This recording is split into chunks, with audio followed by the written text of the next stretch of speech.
Parashat Balak. Bilam dit à Balak, bâtis-moi ici 7 autels et prépare-moi 7 taureaux et 7 brebis. Balak fit ce que Bilam avait dit. Dieu vint au-devant de Bilam. L'Éternel mit les paroles dans la bouche de Bilam. Bilam prononça son oracle et dit, Balak m'a fait descendre d'Aram. Le roi de Moab m'a fait descendre des montagnes de l'Orient. Viens, maudis-moi Jacob. Viens, sois irrité contre Israël. Comment maudirais-je celui que Dieu n'a point maudit? Comment serais-je irrité quand l'Éternel n'est point irrité? Je le vois du sommet des rochers. Je le contemple du haut des collines. C'est un peuple qui a sa demeure à part et qui ne fait point partie des nations. Qui peut compter la poussière de Jacob? Qui peut dire le nombre du quart d'Israël? Que je meure de la mort des justes et que ma fin soit semblable à la leur. Nombre 24. La paracha de Bilam vient donner confirmation aux bénédictions promises à Israël. Ici, les nations du monde acceptent enfin la bénédiction qu'Isaac fit à Jacob, symbole d'Israël. Le prophète des nations, Bilam, reconnaît la distinction catégorique entre la nature d'Israël et celle des nations. Il prophétise un avenir radieux au peuple juif, séparé des peuples, animé d'une vocation particulière et d'une suprématie pour le spirituel. Le poids d'une telle bénédiction dans la bouche de Bilam est beaucoup plus porteur que ne serait celle d'un prophète hébreu.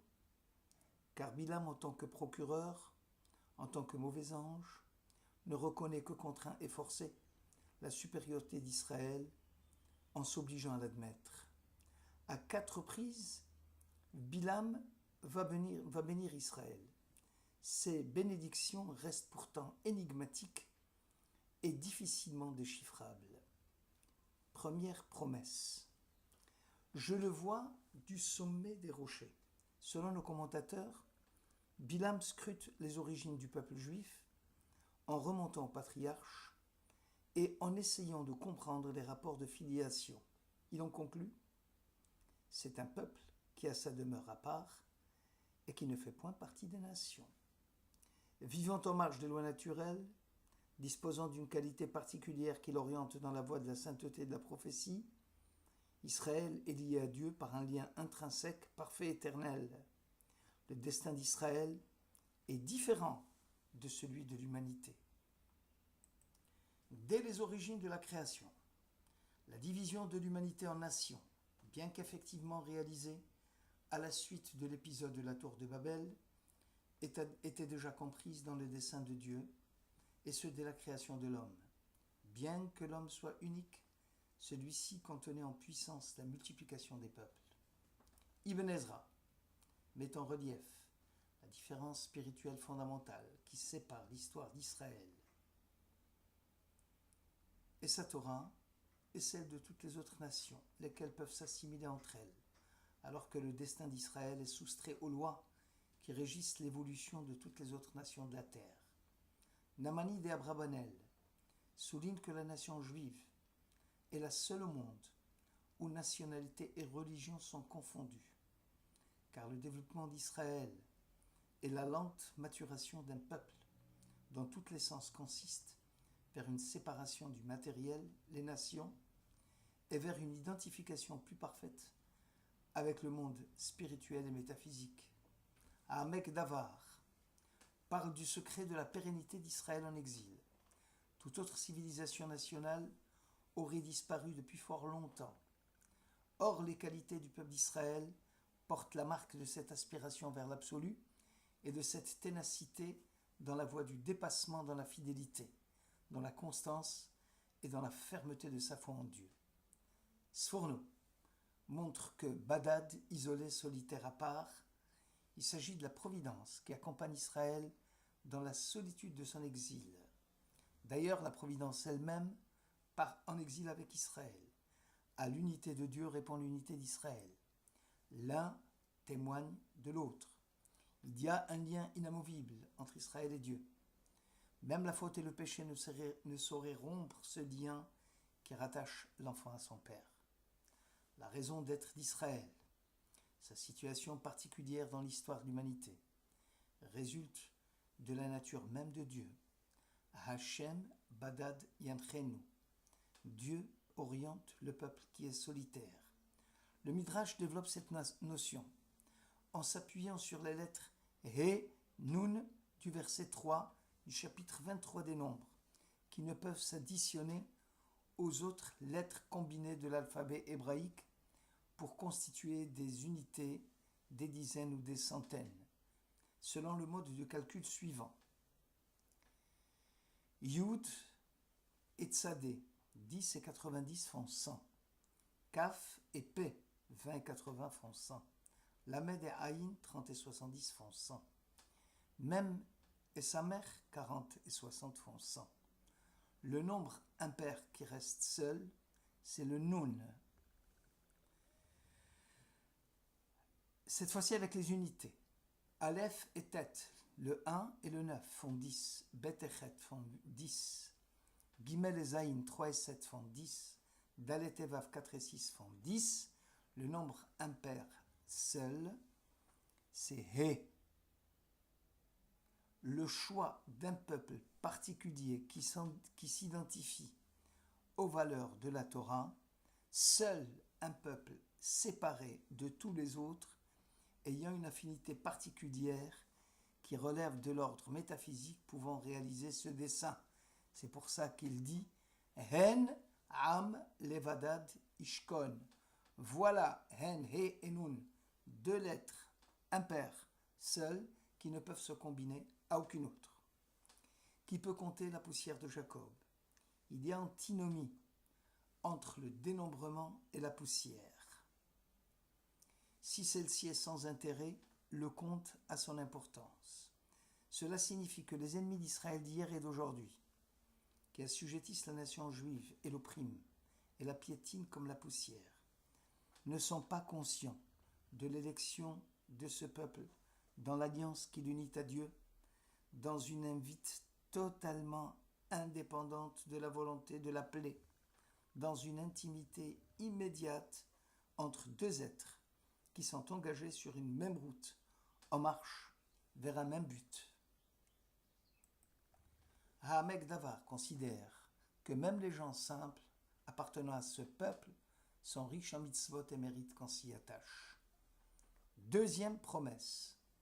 Dieu n'est point un homme pour mentir, ni fils d'un homme pour se repentir. Ce qu'il a dit, ne le fera-t-il pas? Ce qu'il a déclaré, ne l'exécutera-t-il pas? Rachi explique.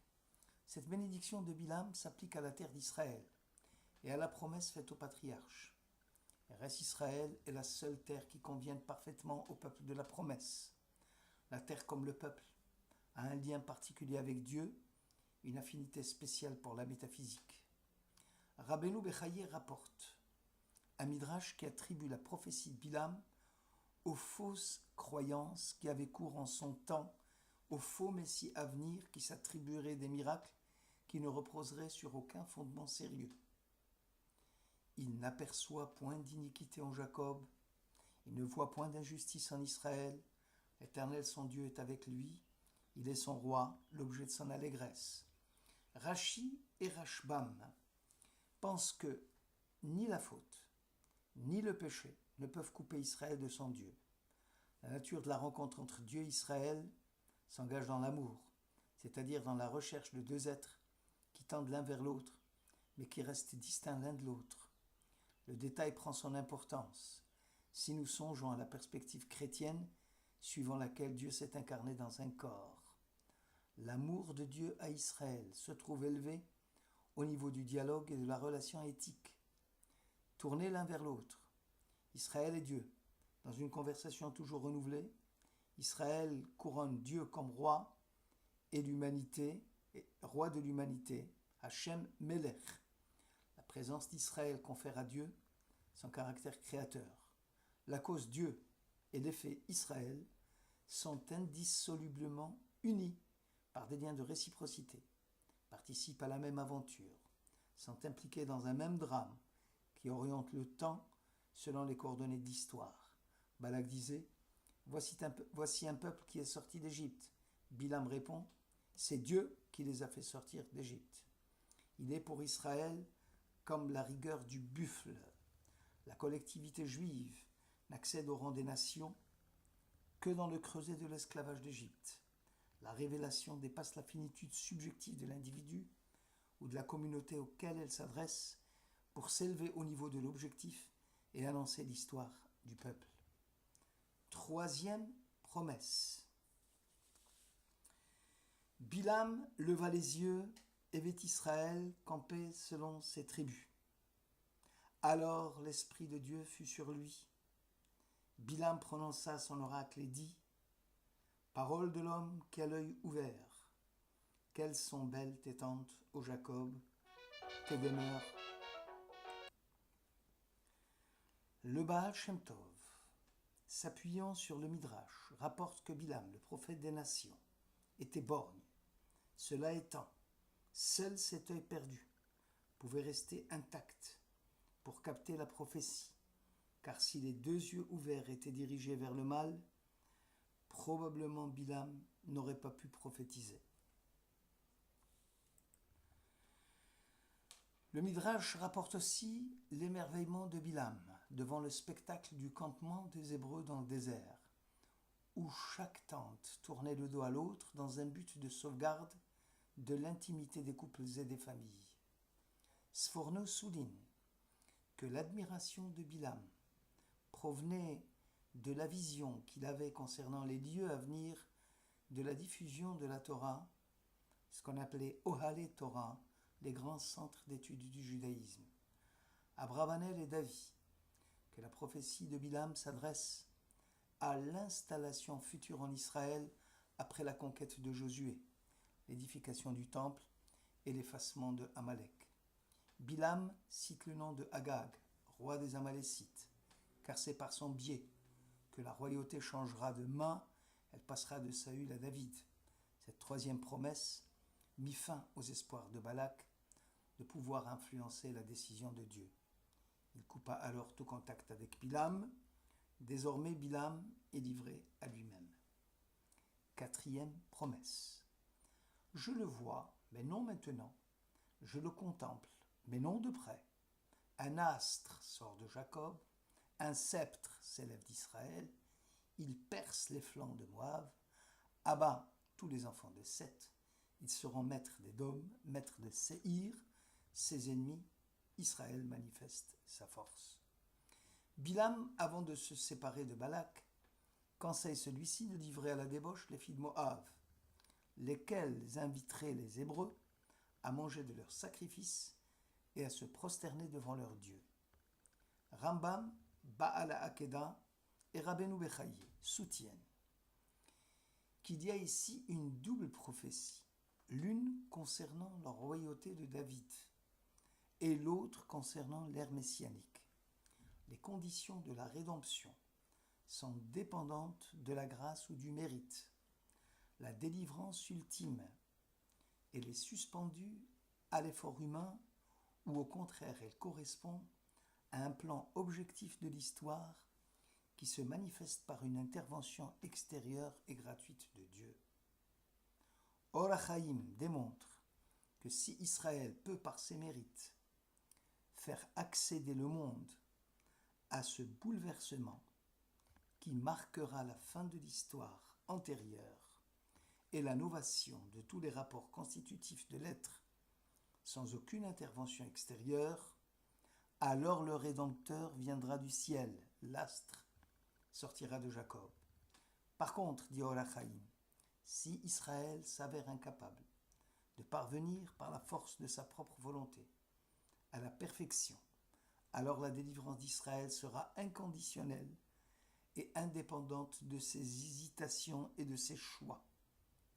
Cette dernière promesse a été interprétée par nos sages dans le sens du messianisme, avec la personnalité du Rédempteur et son arrivée, qui est le signe que le monde est arrivé à maturité. Une ère nouvelle s'ouvrira pour l'humanité avec l'achèvement de l'œuvre de la création. Ce but ultime de la création et placés dans l'avènement du Messie, dans le règne absolu de Dieu.